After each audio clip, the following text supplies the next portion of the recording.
어제였죠. 명태균 씨, 김영선 전 의원 공천 청탁 혐의에 대한 첫 결론이 나왔습니다. 정치자금법 위반 혐의, 무죄 결론이 났죠. 관심인 건 지금 윤석열 전 대통령과 김건희 여사에 관련된 다른 재판이 있는 만큼 이 두 사람의 공천 개입 가능성을 재판부가 어떻게 판단했는지 여부일 텐데요. 일단 재판부는 윤 전 대통령에게 공천을 부탁하는 등 이 명시의 노력이 김 전 의원 공천에 다소간 영향을 미쳤을 수 있다는 점은 인정했습니다.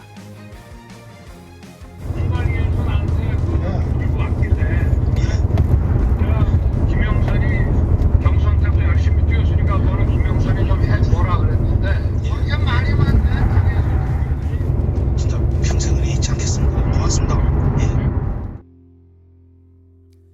가장 많이 들으신 전화 녹취죠. 이런 정황에도 불구하고 공천이 공관위 토론과 다수결을 거쳤고 여성 후보로서 김 전 의원이 우선순위가 있었고 또 대선에서 기여도가 높았던 점 등 달리 볼 수 있는 사정이 있다고 짚었습니다. 다른 정황이 있기 때문에 일방적인 공천 개입 가능성을 단정할 수가 없다는 얘기죠. 그리고 이 대목은 김건희 여사 재판의 핵심 쟁점이기도 합니다. 김건희 딱 붙어야 본인이 다음에 육선을 할 거 아닙니까? 시킨 대로 해야. 대통령 전화로 통화 아직도 하고요. 저 대통령은 자기가 그거 안 한 사람은 안 받죠. 그리고 김건희 사모는 원래 전화가 세대예요. 비밀 전화가 따로 있죠. 급하게 할 때. 아침에도 내 대통령한테 그 김영선 의원 내가 영상 편집했더라. 그 영상 내가 편집했거든. 앞에 그 사진 하나 넣고. 그런데 고생했다고 축하한다고. 자, 이런 정황에도 불구하고 김 여사는 아시죠? 지난 1심에서 정치자금법으로 무죄 판결을 받았습니다. 어제 재판을 마치고 나온 명태균 씨는 검찰이 항소해도 뒤집을 수 없을 것이다. 이렇게 얘기하기도 했는데 자, 명태균 씨, 김 전 의원 두 사람이 재판 직후에 밝힌 소회 잠시 들어보시겠습니다. 이 사건을 통해서 정치가 얼마나 개혁이 돼야 되는지 정치 개혁이 똑바로 안 됐으니까 저 못 모르고 그냥 정치 쪽에 들어와서 많은 사람들 도와줬는데 제가 정말 그 교도소 145일 동안 있으면서 너무 많은 성찰을 했습니다. 앞으로 좀 더 신중하게 앞으로 살아가겠습니다. 정말 이렇게 유능한 변호사 만나서 이렇게 좋은 결과 있어서 너무 감사하게 생각합니다. 그리고 사랑하는 제 아내와 딸들에게도 너무 감사합니다. 고맙습니다. 공정한 재판을 진행한 것과 거기에 따른 결론을 내주신 것에 대해서 너무나 감사를 드립니다. 피고인 김영선이 정치인이라는 이유로 검찰이 온갖 방법으로 악행을 저지른 사건이에요. 향후 진행될 2심과 또 윤 전 대통령 재판에서 이 공천 개입을 입증하려면 추가 근거가 지금 나와 있는 정황 말고도 더 필요하다는 이야기, 특검의 부담이 더 커졌다는 평가가 나옵니다. 관련해서 향후 항소심 또 다른 재판에 대한 전망까지 함께 짚어보도록 하겠습니다. 양지민 변호사 전화 연결이 돼 있습니다. 안녕하십니까? 네, 안녕하세요. 양지민입니다. 자, 이번 판결에 대한 평가부터 좀 시작을 해볼 텐데 일단 정치자금법 위반 혐의에 대해선 무죄, 또 황금폰 등의 은닉 혐의는 집행유예 선고가 나왔습니다. 핵심은 이 세비의 절반을 요구했다. 이 8천여만 원이 오갔다는 점에 대해서 공천 대가라기보다는 급여의 성격이 짙다라고 재판부는 본 거예요. 맞습니다. 정치자금법 위반의 경우에는 검찰이 애초 5년에 구형을 했었는데요. 그런데 이 부분에 대해서는 전부 무죄 선고가 됐고요. 예. 증거 은닉에 대한 교사 혐의만 인정이 돼서 이 부분에 대해서 집행유예형이 내려지게 됐습니다.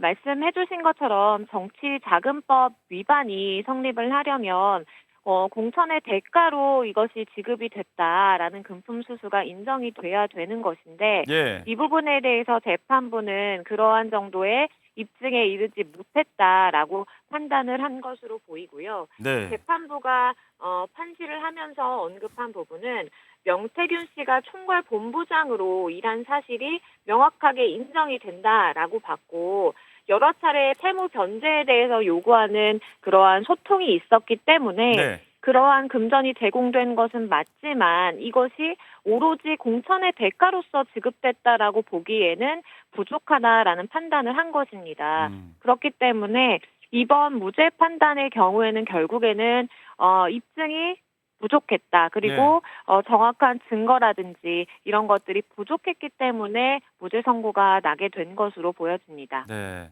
자, 검찰과 특검의 부담이 커졌다라는 이야기인데 앞서 밝힌 소회에서도 보셨지만 이제 명태균 씨는 나오면서 검찰이 항소해도 판을 뒤집지 못할 것이다라고 이야기를 했습니다. 두 사람 모두 검찰의 기소 자체를 좀 비판하고 있는데 자, 정말 그 말대로 항소해도 이 판이 뒤집힐 가능성이 없는 건지 다투게 된다면 검찰은 어떤 점에 초점을 맞추고 이야기를 좀 해볼까요?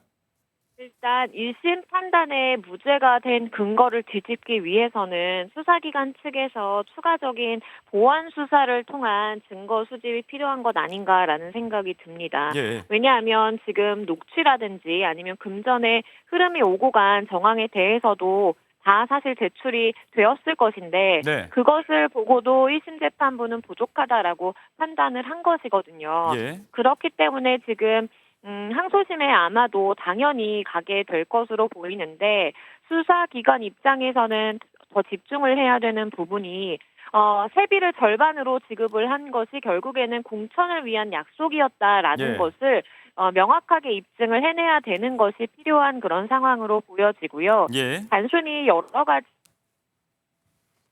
네, 변호사님. 약속, 여러 가지 얽혀있는 상황에서 이렇게 뭉뚱그려서 돈을 반을 준비해서 주기로 했다라는 네. 정도로는 불충분하다라는 판단이 이어질 수 있어서 네. 증거가 보완되어야 되는 상황 아닌가 생각하고 있습니다. 네, 잠시 전화 연결 상태가 좀 고르지 못했습니다. 일각에서는 지금 말씀하신 이 세비가 공천 대가인지 아닌지에 대한 부분은 윤 전 대통령 내외 공천 개입 여부와는 상관이 없는 별개의 법리적 문제다 이렇게 보고 있기도 한데 자, 지금 향후 윤 전 대통령의 재판이라든지 또 김 여사의 2심 재판 또 오세훈 서울시장의 재판도 있습니다. 다른 재판의 이번 판결이 어떤 변수가 될 가능성은 있을까요? 물론 재판부가 서로 다른 상황이기 때문에 이 사건의 재판이 이런 식으로 결론이 났다라고 해서 이것이 100% 다른 가 이 사실관계 판단에 종속이 되는 것은 아닙니다. 예. 그런데 그럼에도 불구하고 지금 김건희 씨를 비롯해서 명태균 그리고 이 김영선 전 의원 모두 이 정치자금법 위반으로는 무죄 선고를 받고 있는 그런 상황이거든요. 네. 그렇기 때문에 윤 전 대통령이라든지 다른 이러한 사실관계를 공유하는 재판의 경우에는 비슷한 결론이 나게 될 가능성이 좀 있다라고 보여지고 예. 그것은 반드시 다른 재판부에서 이렇게 판단했기 때문에 여기도 이렇게 한다라는 근거가 아니라 그게 아니라 지금 정확한 어떤 그 대가성에 대한 물증이 부족한 상황이기 때문에 네. 재판부가 사실관계 판단을 함에 있어서는 그렇게 무죄로 판단될 가능성이 높다라는 말씀을 드리는 것이고 물론 사실관계에 대한 판단은 재판부의 재량이고 판단에 맡겨져 있는 것이기 때문에 차이가 충분히 발생할 수는 있습니다. 네. 자, 다른 질문도 하나 드려보겠습니다. 어제 이 내란 전담 특별재판부가 무작위 추첨을 통해서 이제 구성이 결정이 됐습니다. 형사 1부와 12부 6명의 판사로 이제 구성되게 됐는데 윤 전 대통령과 사적으로 인연이 있는 사람들은 추첨해서 배제가 됐다고 하고 당장 이제 윤 전 대통령의 체포방해 2심부터 맡게 됐습니다. 자, 이 재판부의 구성 방식, 그 결과에 대해서도 변호사님 한 말씀 부탁드리겠습니다. 맞습니다. 내란 전담 재판부이기 때문에 그리고 이 재판을 받는 당사자가 일부 법조인이 포함되어 있기 때문에 공정성을 확보하는 것이 가장 중요했던 상황으로 보이고요. 그렇기 때문에 이 과거 1심 재판부를 이렇게 선정을 할 때 전자 방식으로 추첨을 하다 보니까 이게 맞느냐 조작이 가능하다라는 비판이 있었던 상황이어서 실제 이렇게 번호 이름이 적혀져 있는 그 알을 이렇게 추첨하는 정말 과거에나 하던 방식을 취해서 공정성을 확보하기 위해 노력했다라는 생각이 들고 앞으로는 저희 내란 전담 재판부가 관련돼서 이 항소심 재판 그러니까 윤 전 대통령의 항소심 재판부터 해서 다 맡게 될 것으로 보이기 때문에 그나마 이제 절차적인 어떠한 그래도 빨리 진행될 수 있고 또 그리고 이 재판에만 초점을 맞춰서 집중해서 진행될 수 있는 상황이 마련이 되었다라고 판단이 됩니다. 네, 법관 정기 인사일 이후부터 이제 가동이 될 텐데 어제 구성이 완료된 내란 전담 특별재판부에 대한 이야기까지 양지민 변호사 전화 연결해서 이야기 들어봤습니다. 고맙습니다. 감사합니다.